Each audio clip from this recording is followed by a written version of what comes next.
fit kill my vibe. Them no fit kill, them no fit kill, them no fit kill my wise man said, follow the stars, there you shall find a piece of advice. If you hit your enemies, enemies shine. If you're not a friend of me, enter the light. Cause you can never kill my vibe. Got here with no sacrifices. Everything was taken, still had to make it.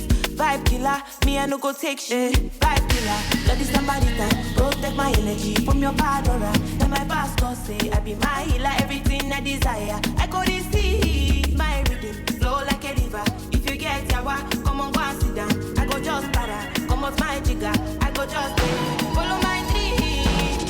I'm feeling vibes on vibes. I'm a ticking dynamite. I blow your candle like you know I'm just that type. No, them no fit kill my vibe. Them no fit kill my vibe. You no fit kill, you no fit kill, you no fit kill my vibe. I see you watching my stories. I see you getting. Welcome guys, you're on the Budweiser Kings of Football show. This is the best sports show in the world where you can come, tell us your knowledge about football, the English Premier League or La Liga, and you're going to be able to walk away with so much money on this show. That's 1.5 million naira I'm talking about here. Now guys, I actually just got some sad information. And today, as you all know, most times I'm going to introduce my partner, but today I wouldn't be doing that. I'd just like to take this opportunity to say thank you to Jimmy. Thank you for everything you've done on this show. Thank you for all the failed dance steps you tried to teach me because I didn't learn. Hopefully next time I will. And we can't wait to see you next week. Now guys, I'm not in the studio alone. Jimmy is not here, but I'm here with the best female DJ in all of Africa, and I'm talking about the one and only DJ Nana. Hi Azza, how are you today? I'm doing all right. We kind of miss Jimmy. I mean, the show without Jimmy, from the dressing room to here, the vibe is not just up. I see you miss him. What more can we do? I definitely do. But guys, away from all the trivial stuff, we're actually going to tell you about the show today. And the show today, we have great contestants. We're going to be having a London derby. We'll see how well that goes. We have a guy from Chelsea and a guy from Arsenal. But first, guys, remember, beat the time. We always tell you guys to keep your eyes on our screen and see how well you could win. Now, the question from last week and the winners were, who had the highest number of clean sheets in the 2020-2021 Premier League season?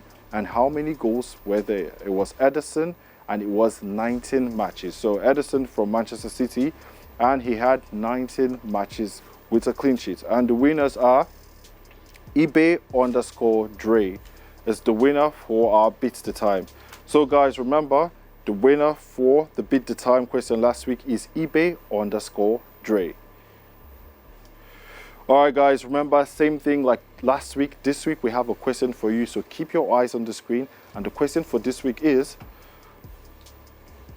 which teams amassed the most losses in the 2019-2020 La Liga season? How many losses did they each record? Remember, guys, this is a double-barreled question. Which teams amassed the most losses in the 2019-2020 La Liga seasons?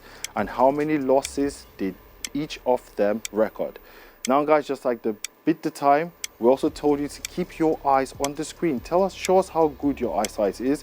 Now, there are going to be so many images popping up. They may already have started popping up now. Now, last week, we had a certain player's image pop up on the screen. And the winners for last week are, we have at ChakiBoy89 and at Ojiaku Mathikel. Congratulations to both of you. Now, same thing like this week. We already have some images maybe now popping up. So tell us who you think this player is, and you stand a chance to win big with us. Now remember, guys, the winning is not just here in the studio. It's also possible for all of you to win at home. Now remember, we'll have our leaderboard, and you stand a chance to win 1 million naira at the end of this season. Now, guys, also, we always talk to you about our FPL. Jimmy and myself are doing so poorly this season. I think I'm like number 500 and something, so you definitely don't want to be me. Now, you need to join in, and you stand a chance to win big with us at the end of the football season. Now, remember, guys, for you to actually get your FPL team up to standard and get yourself up to par to win, you need to have some certain players in your team. Now, we call them kings, so these are your kings to watch.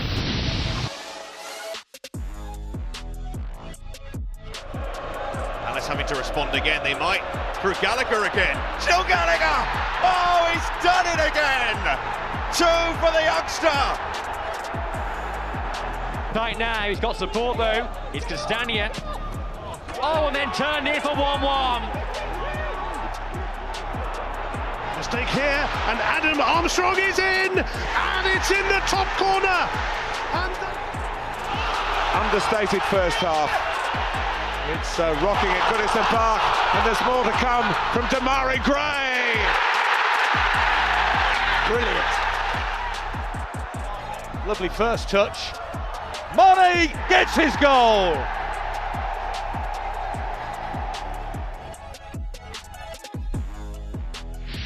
Now we're on the Budweiser Kings of Football show, and I have our contestants with me here in the studio, and they are ready to play. And also I'm getting some information that we're going to be having a London derby today. Now, contestant A, how are you doing, sir? I'm great, and you? I'm doing all right, thank you. Now, football is a team sport, and I'm sure you did not come alone. But first, can you introduce yourself and your team members? Okay, I'm Olukotum Babatunde by name, and then I have Sheun and Osaz here as my team members. All right, Sheun and Osaz, how are you guys doing? Doing very fine. You guys are excited to play? Yes, 100% ready. All right, so you just need to sit tight and wait for the second half. Okay, thank you. All right, and also with me here, I have contestant B. Hi, Now, I'm getting some information. You're an Arsenal fan like myself. of goodness. But actually, to the viewers, that doesn't mean that if you're the winner today, I had no hand in anything going on. But also, I'm sure you came with some of your team members to play as well. Yes, I did. And who are they? Emeka and Jamal. All right, Emeka and Jamal, how are you guys doing? Yep, fine, sir. You're good. Are you guys excited to play? Yeah. Well, I said it. All right then. Now, we already have our contestants ready, and they all seem excited and happy to play. Now, let's see how they'll feel at the end of the show. But first, guys, as we always do, these are the rules of the kickoff segment. Level 1. The first individual to press the buzzer gets to answer the question. If he or she fails, the question will go to the second contestant. Every correctly answered question attracts 10,000 naira. Contestants will be given a yellow card if he or she hits the buzzer before the question is completely asked. A red card will be issued on the second hit. A red card means the contestant loses whatever money he has gotten till that point. So those are the rules of the segment. And remember, like the rules stated, you have to wait for me to read the question and also for me to read the options before you click the buzzer. Are we all clear? Very clear. So, All right, let's play.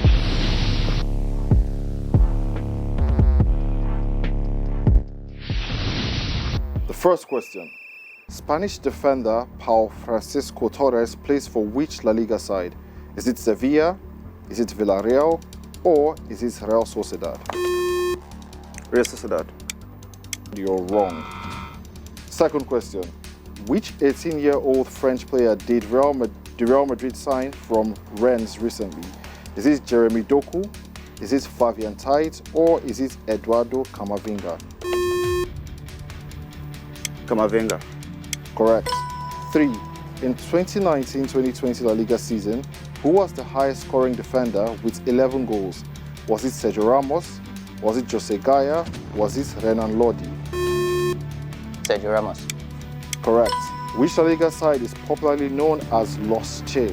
Is it Alaves, is it Osasuna, or Valencia? Valencia. Correct. Julio Batista, Adil Rami, Jose Antonio Reyes have featured for which one of these La Liga teams? Atletico Bilbao, Sevilla, or Eibar? Let's go Bilbao. Wrong, Sevilla. Sixth question. Which La Liga club plays its home games at the Estadio El Madrigal? Is it Barcelona, is it Atletico Madrid, or is it Villarreal? Atletico Madrid. Wrong, Villarreal. Which newly promoted Premier League team is known as the Bees? Brentford, Norwich, or Watford? Brentford. Correct. Who wears jersey number 20 for Burnley FC? Is it Dwight McNeil, is it Chris Wood, or is it Maxwell Cornet? Chris Wood. You're wrong, it's Maxwell Cornet. Aston Villa's John McGinn represents which national team? Is it Ireland, is it Scotland, or is it Wales? Ireland. You're wrong, it's Scotland. Ivan Toney's first Premier League club was in the colours of which team? Brentford, Arsenal, or Newcastle United? Arsenal. You're wrong, it is Newcastle. Now in this segment, our contestants have done as well as they could. Now no one got a yellow card or got a red card in this segment. Now let's see how well they would perform in the through pass segment. But first guys, here are the rules of the game. Level 2. These are club-related questions specifically prepared for each of the groups. The presenter reads the questions to the contestants. Answers to the question must be delivered within 20 seconds. For every correct answer, 25,000 naira goes to the participants. Those are the rules of the game, and in this segment, the questions have been tailored to the taste of our contestants. And I'll be starting with you, my fellow Arsenal fan. Are you ready? I am. All right, your question and your time starts now. Who scored Arsenal's winning goal in their clash with Tottenham at the Emirates last season? Was it Nicolas Pepe, was it Alexander Lacazette, or was it Willian? Alexander Lacazette. Correct. So it was one of their forgettable seasons in decades. How many games did Arsenal win in the Premier League last season? Was it 16, was it 17, or was it 18? 16. You're wrong, it was 18. Your third question, how many yellow cards were shown to Hector Bellerin in the Premier League last season? Was it 8, was it 10, or was it 6? 6. You're wrong, it was 8. Your fourth and final question in this round, how many assists did Bukayo Saka provide for his teammates in all competitions last season? Was it 10, was it 7, or was it 9? 9. 9. You chose Lacazette's number, but actually the correct answer is 10, and that's Smith Rowe's number, so you're wrong. Yeah. Now, Team A, are you ready? I'm ready. Now, all those questions, like the rules have said, are tailored to your taste and tailored to Chelsea. Okay. And you're ready? Bring it on. Your questions and your time starts now. Which team did Chelsea defeat in the quarter-final of the Champions League last season to qualify for the semi-final of the competition? Was it Porto, was it Atletico Madrid, or was it Sevilla? Porto. Correct. Who was the highest goal scorer in all competitions for Chelsea last season? How many goals did he score? Was it Tammy Abraham, was it Olivier Giroud, or was it Jorginho? Tammy Abraham. Final answer? Yes. And you're correct. Your third question. Which player had the most assists in all competitions last season? And how many assists did he have? Was it Timo Werner, was it Mason Mount, or was it Kai Havertz? Timo Werner. Final answer, Timo Werner? Very sure. Correct. Your fourth and final question in this round. Chelsea amassed a total of how many yellow cards in the Premier League last season? Was it 50, was it 61, or was it 64? 50. Final answer, 50? Yeah. Now he's wearing the colours of Manchester City, but his heart is dark blue, and that means he bleeds truly blue. And he's been perfect in this round. Let's see how well he'll perform in the quickfire segments. But guys, here are the rules of the game. Level 3. A total of 10 questions will be asked each time within 2 minutes. Delivery of the question is fast and can be interjected by the word pass when unsure. For every correct answer, contestants win 10,000 naira. And those are the rules of our quickfire segments, and let's see how quick our contestants can be. I'll start with you, my fellow Arsenal fan, again. Are you ready? I am. And your question and your time starts now. Who is the chairman of Brighton and Hove Albion? Is it Steve Parish, is it Tony Bloom, or is it Joe Glazer? Steve Parish. Wrong.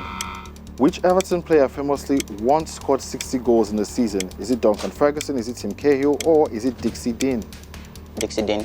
Correct. Which ex-Argentine goalkeeper won the Ricardo Zamora Trophy in 2006 La Liga season? Is it Roberto Abadozanieri, or is it Ezequiel Avila, or Claudio Bravo? Ezequiel Avila. Wrong. Who currently holds the record of La Liga's all-time top assists? Is it Luka Modric, is it Lionel Messi, or Xavi Hernandez? Xavi Hernandez. Wrong. Which Spanish La Liga team plays its home games at the Coliseum Alfonso Perez? Is it Alaves, is it Bilbao, or is it Getafe? Alaves. Wrong. Who were the last Premier League club to squander a double-figure lead and not win the title? Is it Arsenal, Manchester United, or Newcastle United? Newcastle. Wrong. How much did Real Madrid pay to sign David Beckham? £25 million, £32 million, or £40 million? £32 million. Wrong. Southampton's Mohamed Salusi used to play for which Spanish team? Osasuna, Real Valladolid, or Levante? Osasuna. Wrong. Which club has scored the most penalties in the history of the Premier League? Arsenal, Liverpool, or Manchester United? Manchester United. Wrong. How many senior appearances did Lucas Piasson make for Chelsea in his 9 years at the club? 3, 7, or 14? 3. And you're correct. Now, this round wasn't so good for you. Let's see how well you do in the next round, or like I say, in the second half. Now, on Team A, you stand a chance to better Team B by a country mile. I hope you're ready. I'm ready to go. All right, your questions and your time start now. What word adorned the Aston Villa crest between 2007 and 2016? Was it dare to win, was it believe, or was it prepared? Dare to win. Wrong. Who was Burnley FC's last permanent manager before Sean Dyche? Was it Eddie Howe, was it Nigel Pearson, or was it Owen Coyle? Eddie Howe. Correct. The youngest Argentine player to ever play for a professional match in La Liga is Lionel Messi, Samsun, or Luca Romero? Lionel Messi. Wrong. Who recently became the fastest goalkeeper in La Liga history to keep 100 clean sheets? Was it Thibaut Courtois, was it Jan Oblak, or was it Unai Simon? Jan Oblak. Correct. Which Spanish La Liga club plays its football at the Estadio Benito Villamarin? Is it Real Mallorca, is it Real Betis, or is it Granada? Real Mallorca. You're wrong. Which Premier League team is known as the Lily Whites? Leeds United, Tottenham Hotspur, or Fulham?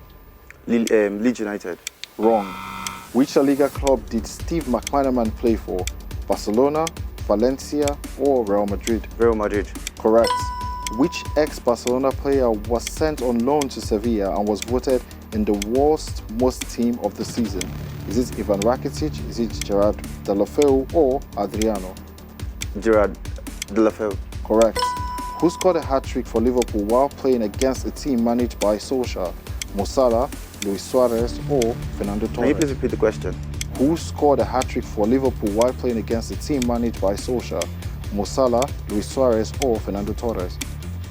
Mo Salah. Wrong. Which club once went 22 games without a win at the start of a Premier League season? Is it Bolton Wanderers, Notts County, or Aston Villa? Bolton Wanderers. And you are correct. Now, moving out from a stadium of Reebok, like our contestants here did get the answer correctly, we need to go on a break, and during the break we're going to be analysing every single thing that's happening in La Liga and in the Premier League. And we'll be back with the second half.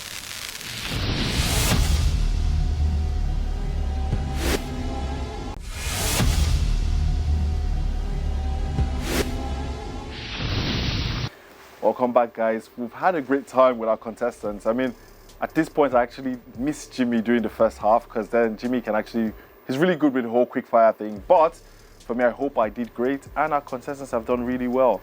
But this is actually our relaxed segment and no other person than the cool, calm, and calculated Mr. Sean Amadi. How are you doing? I'm fantastic. Good. So you're ready for us to get into everything that's happening in La Liga and in England? Yeah, obviously. It's been an exciting weekend, if not week entirely. So it's been brilliant. I'm ready for it. Actually, I think this is the 1 week where if you're like a betting guy, so many people have had high highs and very low lows actually this week. You're absolutely spot on. Yeah, there are lots of heartbreaks and lots of questionable moments. The managers will be, kicking themselves at the moment. But yeah, very, very interesting week so far. Honestly, it has been. All right, then let's get in. So, you mean you're in Madrid, you're in Spain, but then the sheriff comes to town and then it doesn't end up well. Like, how did you see that? I mean, for myself, before the game started, I already had it pending as a Madrid win. And also coming from the fact that they didn't play really well in La Liga leading up to the game. I mean, what do you think of the situation now at Madrid? For me, I think it's typical for any manager who shows up after a long time being away. Carlo Ancelotti is trying to work with the resources he's got, the quality of a squad. We all forget Eden Hazard was signed for over £100 million. Sure. He's yet to hit the ground running. When you look at the substitution bench that Carlo's got to work with, there are all sorts of question marks everywhere, and I'm not totally surprised about that. Still early days, there's group stages and Champions League, so I expect moments like this but not at the Santiago Bernabeu. Away from home could have been it, but not at the Santiago. So that's why the board will be taking a closer look at the quality of players they've got. They pushed for Kylian Mbappe, the Frenchman. You know, he was pushing the board at Paris, but, you know, the transfer window shot by January. They could land their Frenchman eventually, but at the moment, Carlo Ancelotti has got a lot to deal with. He's got injuries, he's got potentials to deal with, he's got, you know, very tired Karim Benzema. You know, it's just very worrisome at the moment, and I'm not surprised. Early days in the Champions League, always like this. I think, but I mean, you made a statement of a specific word, and that's potential. Because if you look at that Madrid side, you have Camavinga, you have Rodrigo, you have Vinicius Junior. You have lots of young players that are so promising. Yeah, exactly. You have Lucas there. And when you look at that squad, you're like, yes, there's a nucleus of young players that would actually transition to become great players. But I think many people, the problem now they have with that squad is they're looking at the single word there, which is leadership. They think that there are not enough leaders in that team. I mean, Benzema is someone that's going to lead from the front. He's not like a vocal leader like Ramos was. So Do you think maybe this is actually it was a bad idea for Madrid to let go of Ramos, or do you think it was just best for them, for both parties to part ways? Brilliant question, I would say also. For me, you can't let a quality like Sergio Ramos walk through the exit door. At the moment, he's yet to hit the ground running in the shores of France. But for me, I think you're dead on the money there as regards leadership. They've not got that. Everyone's looking to Karim Benzema, but he's worrying about scoring goals and not carrying the entire team along. So for me, they need to go back to the drawing board. The board needs to have a conversation with Carlo Ancelotti and start to think of the future and signings. That has to happen. January, as early as January, they need to do it. So it's talking about teams that are actually paying a penalty for making wrong decisions. Ronaldo Fernandes, come on. At that moment, at that time in the game, you wouldn't have anyone else taking the penalties. I think myself, when I saw Fernandes stepping up to the plate, I was asking myself, like, am I blind? Like, what's going on here? And we have the whole image with Martinez telling Ronaldo, it's you I want to take the penalty. And then Fernandes misses it. Like, do you think Solskjaer should have been stronger enough to say, no, Fernandes, you're the captain of the team at this point, but then I want Ronaldo to be the one taking the penalties? Well, that's another interesting one. And for me, as a Manchester fan, if you look at the Manchester fans across the globe, they've been waiting for that moment. When we get a penalty, who takes it? When we get a free kick, who takes it? So Bruno Fernandes, for me, he's the captain of the side. Oli has got lots of confidence in the Portuguese international, and he's saying, yeah, let him decide how he wants that to pan out. Yeah. And in what pecking order does Cristiano Ronaldo stand at the moment? Because one time it was Antonio Martial, then it went to Paul Pogba, then it went to Marcus Rashford. Then the Portuguese shows up in Bruno Fernandes, and you hand him the captain's armband and spot kick taker, #1 in the team. At that point, I would, as a manager, you'd be looking to your captain and saying, because communication has to happen at that point. You know, managers will be on the touchline saying, let CR7 do it. But Ronaldo, same as Lionel Messi, all sorts. So we're looking at that quality of player in Ronaldo. The chances are he would convert it, but it was down to Bruno and not Oli. And that's what lots of individuals don't get. On the field, captain at the time, he's a spot kick taker. He would have used his discretion and say, okay, you know what, Ronaldo, go ahead and do it. Yeah. But he chose to do it at that point in time. I think for me, like looking at the thing, it was a situation where I think the moments got too big. Because remember that we know he has that hop step thing that Jorginho also does. Yeah, absolutely. But then he goes, like, decides to blast the whole thing. I think maybe the fact that it was late in the game, the fact that there was so much going on at the penalty spots before he took, I think maybe that kind of threw him off. But then you expect that he wouldn't throw someone like Cristiano off because he's been in those moments so many times. Eventually, if Manchester gets no penalty, I think that Cristiano would do it. But that will be dependent on the conversations during the course of training. And Bruno Fernandes, he's still the captain on the side. So he could still decide to do it. And that will build his confidence. So in that moment, psychologically speaking, he was low in confidence. And that's why he fluffed his line. He absolutely blew it. All right, so let's leave United and Manchester and let's go to London. Now, this one actually made me happy. Also made Jimmy happy as well. And now we see Arsenal. So excited. And the game starts. I know Jimmy and I talked privately about what do we think was going to happen for the Not London Derby. Do we think Arsenal were going to be good enough? Then the game starts, Arsenal blow Spurs away in the first half. And now in Arsenal, we've won like, 3 games on the bounce, taking away like all the other competitions. Do you think this is a resurgence, or do you just think it's down to the competition? Because if you look at Burnley, they're not good. They're not good enough. Norwich, they're not good enough. And I mean, Spurs will always be Spurs. So do you think it's just down to the competition or the teams Arsenal have played? I hate to break all the Arsenal fans. No, that's fine. No. Take your shot. I'm ready. Well, I'll be honest with you, Ozor. In all honesty, it's a flash in the pan. I don't trust Arsenal. I don't trust Arteta. They've done this one too many times. So they're having the moment now. It looks really good. One loss, and it all comes down crumbling. So where they would win me over is if next game they go into it with lots of confidence, because they played a Tottenham side that's got Harry Kane. The most unhappy player across Europe as we speak is Harry. He's lost his confidence. He's playing a very dodgy position. I don't know what Nuno is doing. Dropping down into the number 10 position, trying to link things up. I can't even stand watching Harry play these days. I can't do it. But if Arsenal can they go this weekend, pick up a win, put up a clean sheet, move up the pecking order a little bit, they might just win me over. But I see it as a flash in the pan. And I'm sorry to break Arsenal fans' hearts. I think for me, I'm one of those fans that I like to be optimistic, but with Arsenal, it's the hope that kills you. Yeah, it's like poison. It's like poison. But that's the problem. Is you watch this team sometimes and you ask yourself, so why can't you play this way every single game? It's tough. It's difficult to watch. That's a good question, but it's hard, and that's why you get top managers and top teams. That's why teams go for the best players to stay consistent to eventually win some sort of silverware. But then again, you've got a board that's just relying on how much are we making on ticket sales and merchandise. So it just cuts across. Arteta needs to instill a mentality of winning in those players. Once they have that, they surely might have icing on the cake, which is silverware. All right, but then one man in this Arsenal team that divides a whole lot of opinion is Granit Xhaka. I think we all have the images of him throwing his shirt on the floor. Absolutely. And all the Arsenal fans, myself included, saying we never want to see this guy again. But Xhaka always has that thing in him, just like the Arsenal squad, like you said, where he's horrible today, the next day he looks world class, and then everyone is like, okay, we love you so much, so we want you back in the side. He comes back in the side, been playing really well, and now he's out for 3 months. How do you think this injury is actually going to impact the Arsenal team? Massive also, I would say. It's a massive blow for Arteta, because you talked about leadership earlier at Real Madrid.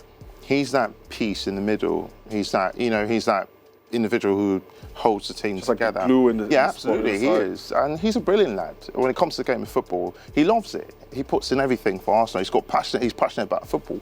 But it's beyond that. As a player, I can't overemphasize the quality of Cristiano Ronaldo. You as a player, you've got a lot of work to do. It's one thing for manager to rely on you as a player. Eden Hazard's career is over. I hate to break the Belgians' heart. It's absolutely over club level. This is one-time player who everyone was talking about the next Ballon d'Or was going to Eden Hazard. But you as a player, how much work do you do to your body to preserve it and keep it fit? And that's why Ronaldo is 36. For the love of humanity, Ronaldo's 36. Granit Xhaka is always on the surgical table. So as a player, you need to keep yourself, preserve it, and be ready to go every weekend and do what you love doing. So that consistency will be a problem. He's a massive loss for Arteta, and this weekend might be tricky. I do agree. I mean, but if you look at the Arsenal side, you have Ainsley Niles is probably going to come in there. Absolutely. You have Sambi Lukonga, maybe could play a part. But potential returns, but that thing is, but they don't have that physical attribute that Xhaka has, that presence and that dominant factor. That dominant factor. And I think maybe that's something that they would lack. When I think about Arsenal, I'm hopeful too. I'm hopeful about a team like Arsenal because of the style of play, the culture, the team, the history. Arsene Wenger's coming, he's in the mix at the moment. He wants to get back into coaching. The board's heard that. Would they bring the Frenchman back to the Emirates? Lots of questions. But I think Arsenal, they would eventually, someday soon, win some football still, hopefully, relying on hope. But I think they need a different individual on that touchline. Arteta, He's not the man for you. Yeah, he's not got for me. Nah, he wouldn't take them back to promised land. I hate to break your hearts, but no, I'm good. My heart is honestly, intact. No, don't worry. It's not him. Don't worry. He's not the man for the job. All right, Mr. Sean, thank you so much for being with us today on the halftime, and guys, for sticking with Arsenal, a man who only Thierry Henry actually broke his record. We're talking about the one and only Ian Wright. He is our legend of the league.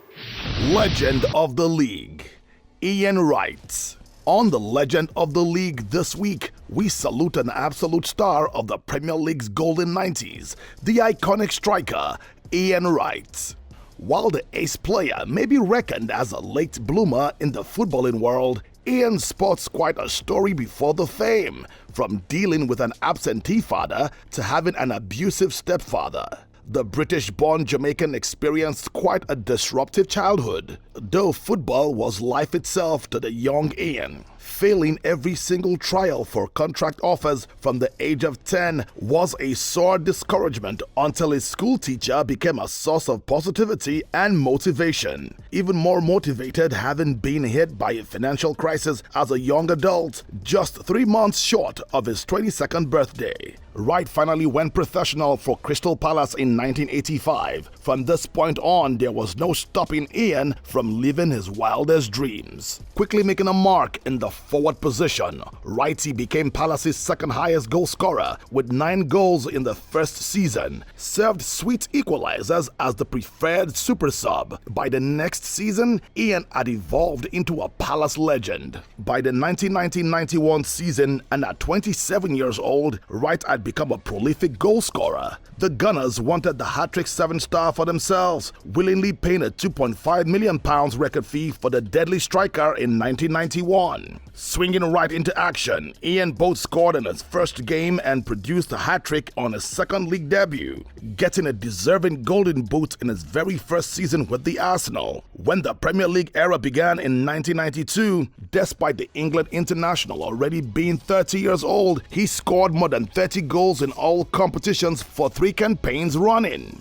During his 7-season stint with Arsenal, Ian Wright was one of the most feared strikers in the Premier League, known for his speed, acceleration and fine finishing. Incredibly, even at 33 years old, the 96-97 season was probably his finest, where he finished as second top scorer in the league with 23 goals. As the club's top scorer for 6 seasons in a row, with 185 goals in 288 games for Arsenal, Wrighty led the Gunners to a Premier League win, 2 FA Cups, an EFL Cup, and a European Cup Winners' Cup title. Before bowing out of international play, Wright earned over 30 caps for England, helping the team qualify for the 1998 World Cup, scoring 324 goals in his professional career, with over half of them coming when he turned 30. The star also played for West Ham United, Celtic, Burnley and Nottingham Forest. As of 2021, the retired professional and sports pundit was Crystal Palace's 3rd highest scorer and Arsenal's 2nd highest scorer of all time. From being undesired to becoming one of the world's most wanted, Wright will only be remembered for being a symbol of willpower,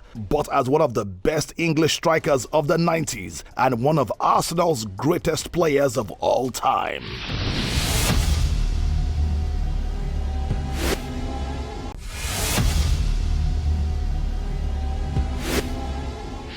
Ian Wright, a player that I would always enjoy watching his highlights. I was so young when he played for my football club Arsenal, but I would always enjoy watching his highlights because he did so many great things for that club.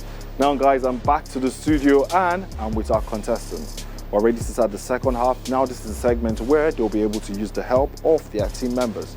Now contestant A so far has 170,000 Naira and contestant B has 65,000 Naira.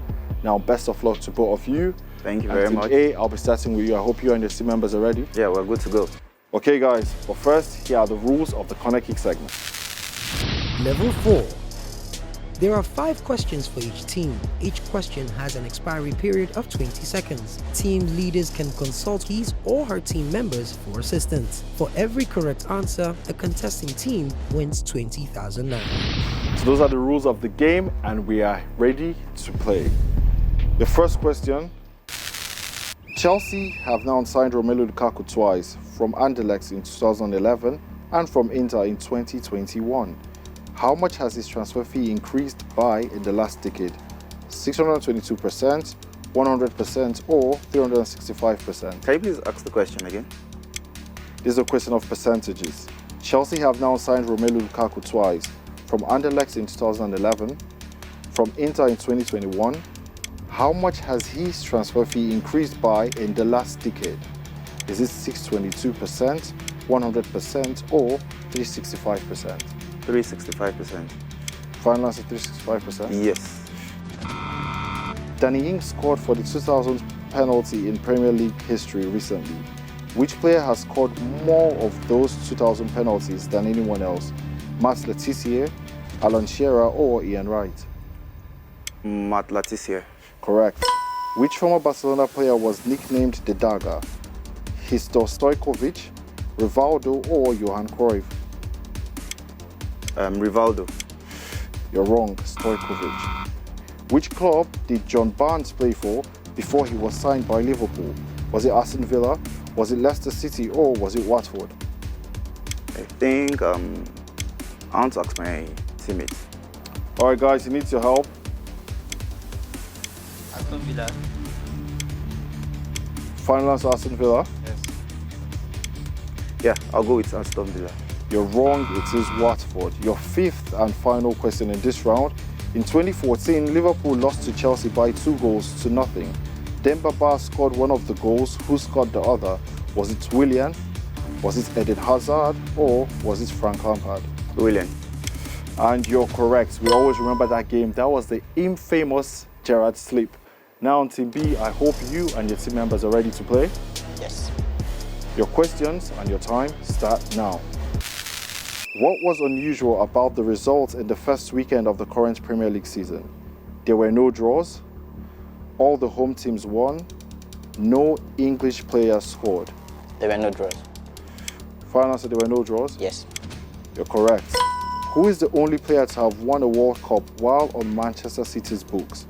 Is it David Silva, is it Benjamin Mendy, or is it Jesus Navas? Benjamin Mendy. You're correct. Your third question. Rumored as being one of Sergio Ramos' football icons, which former Athletic Bilbao defender was known as the Butcher of Bilbao? Is it Dani Ruiz?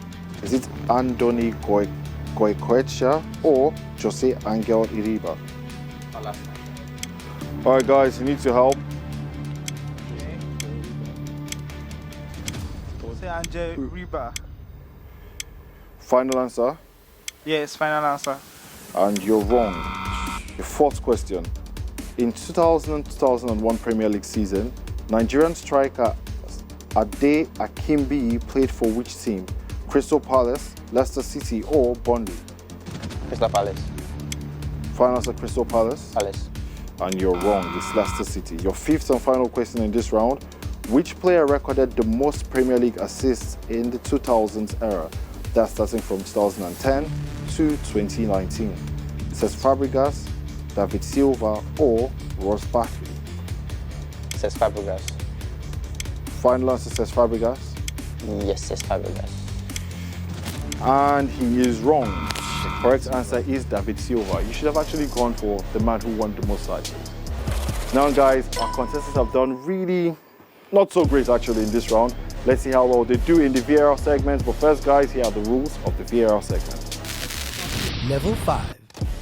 There are 4 videos showing different games. Contestants are to study the movement carefully. The clip will be paused at some point in time. Contestants are to determine the outcome of the move, ranging from a goal, a save, a miss, a yellow card, a red card, a free kick, etc. And this must be done within 30 seconds for every correct answer to get 75,000 naira. So those are the rules of the VAR segment, and let's see what our contestants think is correct. Is it a goal?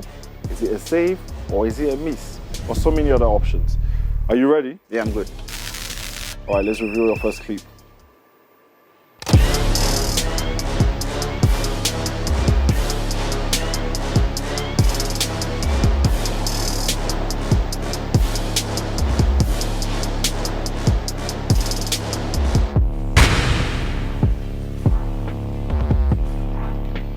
Now, was that a goal, a save, or a miss? I would like to ask my guys. All right, guys. I think it's a save. You think it's a save? Yeah, save. Okay, I'll go with it. Save final answer? Yeah. Let's reveal.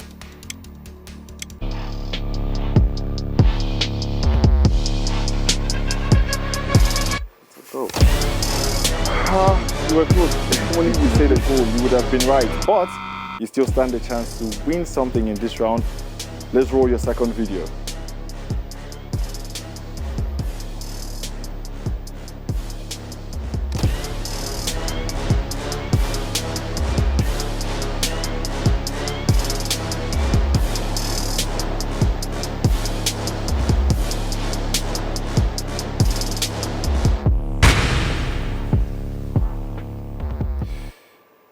Now, whenever sun shapes like that, it has to be a goal.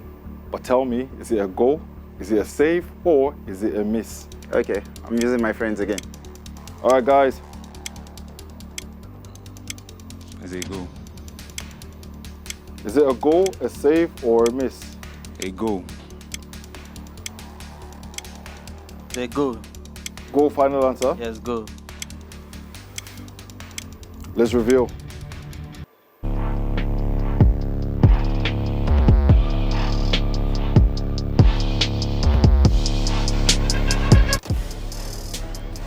Now, most times, when I say things, maybe actually our contestants should go against what I actually said.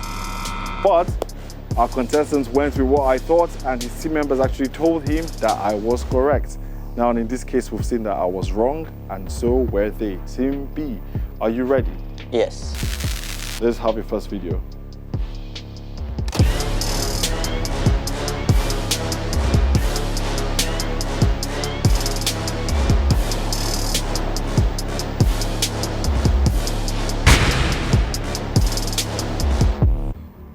Now that surely is a goal. But tell me, is it a goal, is it a save, or is it a miss? Let me first ask my friends. All right, guys. It's a goal. It's a goal. It's a goal? Yeah. You agree with me, it's a goal? Yes, it's a goal. Final answer is a goal? Yes. Okay, I think it's a miss. Okay, go. Let's reveal.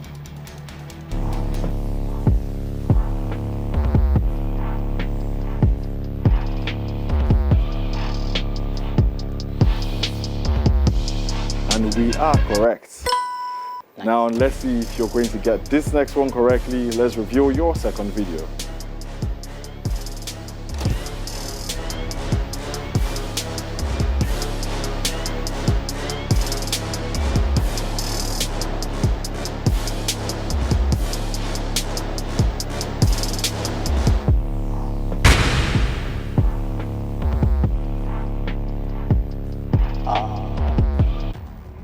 So now, is that a goal, a save, or a miss? I think it's a miss, but let me ask my friends. I mean, you look like you remember that game. Yes, I think I do, but let me ask my friends. All right, guys. He's not sure, he has an idea, but tell me if it's a goal, if it's a save, or if it's a miss. It's a miss. It's a miss. Yeah. Final answer, miss? Yes, if I say. Let's reveal.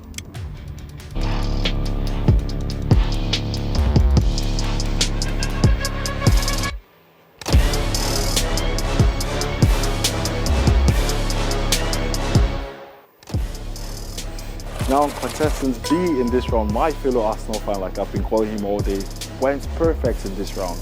Now, let's see if he can go perfect in the pressure segment. Let's see how well they do in the penalty segment. But first, guys, here are the rules of the game. Level 6.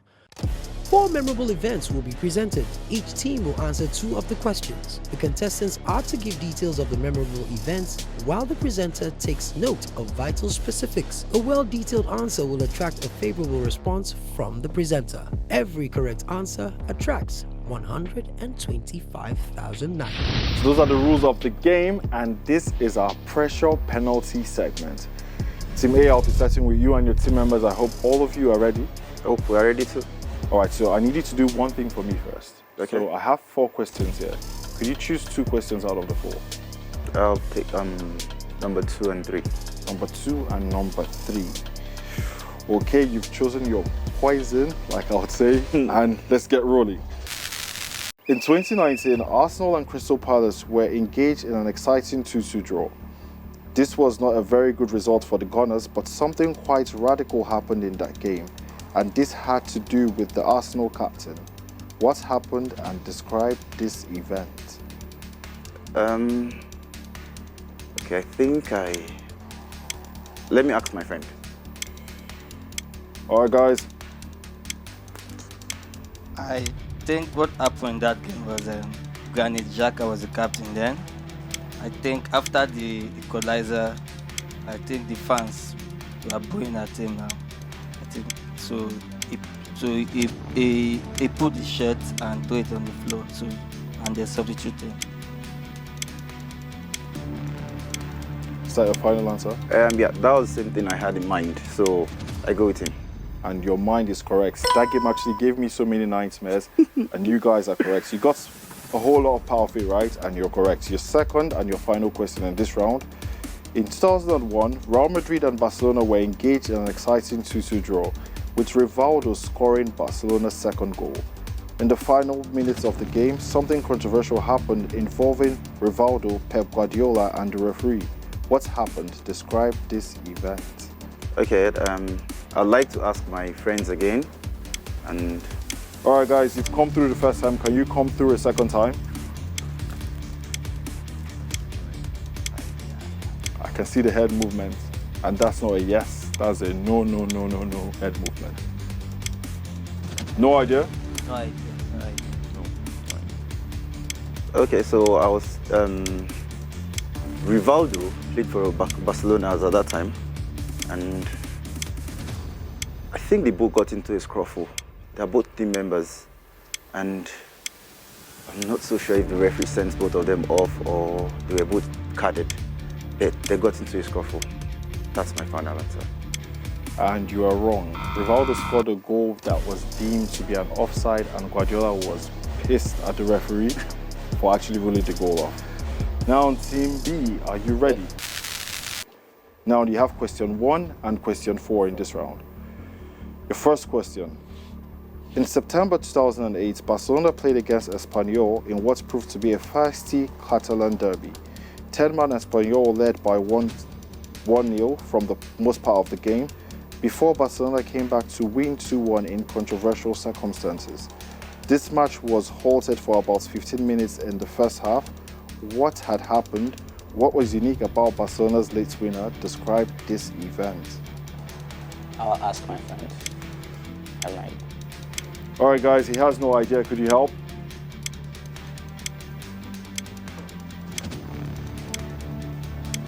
I think it had already passed time for the added minutes that was given for the game. I think Barca scored they scored past the added time they gave for the match. Is that your final answer? Yes. I have no idea, so I'll go with him. You're not so sure, and you're wrong. It was because the Barca fans threw flares to where the Espanyol fans were. Your fourth and your final question in this round. In the 2013-2014 Premier League season, Sunderland miraculously escaped relegation, but the story could have been altogether different as their points were about to be deducted by the FA for a grievous offence that they had committed. What offence did they commit, and what punishment did they get instead? Describe this event. Wait. Let me ask them first. I think I have an idea. Let me ask them first. All right, guys, he has an idea, but he wants to know what your opinion is. I think when Sunderland fans got in the stadium during the match, that was what happened. When they scored, Sunderland fans got in the stadium. Do you share the same opinion? I don't think so. That's what to do with maybe player salaries that were in debt, or that's a bit debt. I'm guessing the debt. They were winning. Final answer? Yes. Yes. You know, we always say like we never want to hear the word debt, but our contestant here is not getting any money from us here in this round. He was wrong. And guys, we're about to go on a break, but we'll be back with the favorite segment, which is giving out the money to our winners. We'll be back.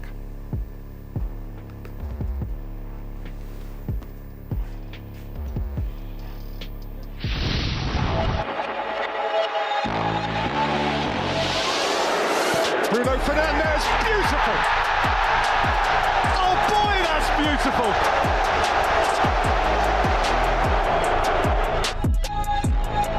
Back from Van der Beek, squeezed it in for Martial, and finished off with huge expertise by Jesse Lingard.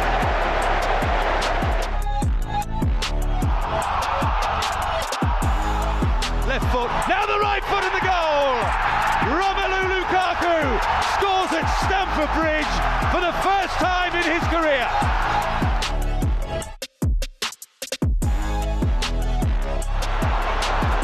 He certainly can shoot from distance too. Oh, boy, can he shoot from distance! That's a classic Andros Townsend goal. Salah with a corner. Guaita comes and punches. Keita fires it back in. What a goal!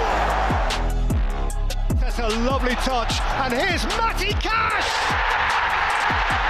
to hammer it into the roof of the net. That is a belter.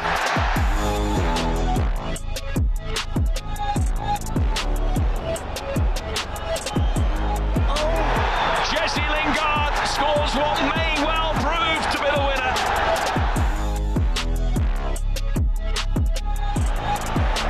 Now there are gaps the other end. Smith Rowe is away, joined by Aubameyang. Forced a little wide. Aubameyang 2-0.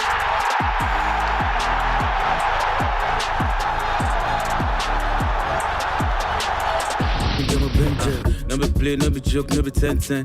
Our girls don't find me, but attention. Sum up your mommy, when you call her mommy. Oh, far up, I'm good to my rock. I'm a dancer, rapper pumper. With a green, will let no be papa pumper. I know the little side, baby know the mindy. I'm a shiny president, it's Joe Biden. Can't the baby, baby know the ID. Jawa, Jowsy, Bobby always guiding. Baby me, kill it, she ain't sugar daddy. Baby me, kill it, go to sugar daddy. Baby me, kill it, so much sugar daddy. So much sugar daddy, yeah, so much sugar daddy. Baby me, kill it, she ain't sugar daddy. Alright guys, we're still on the Budweiser Kings of Football show, and we've reached the crescendo, the apex point of our show. And now we're going to see how well our contestants have done on the show today. Now, as you all know, on this show, if you're coming out first, then that means you're finishing second. And sadly for me, Arsenal are finishing behind Chelsea again, like we've done for so many seasons. So, Simbi, are you ready? Yes. Just reveal, that's your check. That belongs to you and your teammates. You have the sum of 250,000 naira. How do you feel? Feel good. I mean, like this is the Independence Day weekend, so I mean this should help you buy some Budweiser for your teammates and lots of chills you could do with this. Yes, yes. So what do you have to say to Budweiser and everyone? Thank you for the opportunity. I appreciate it. All right then, and Team A, as you know already, you are the winner. Okay. Let's see how much you won. You have the sum of 335,000 naira. How do you feel? Well, super great. That's all I have to say. What do you have to say to Budweiser? Thank you, and I'm surely going to take my guys out to drink some Budweiser tonight. All right, then that's good. Nana, I can see you have some green already on yourself. I'm trying to look for where I have green on me. I can't see any. But we would like to say from every single person here in the city, we'd like to say Happy Independence Day to Nigeria, and we hope all of you are having a great time, a great Independence Day weekend. Keep chilling, enjoy your Budweiser. DJ Nana, take us home. Yeah. It's not my fault, no go no ways on fire. It's not because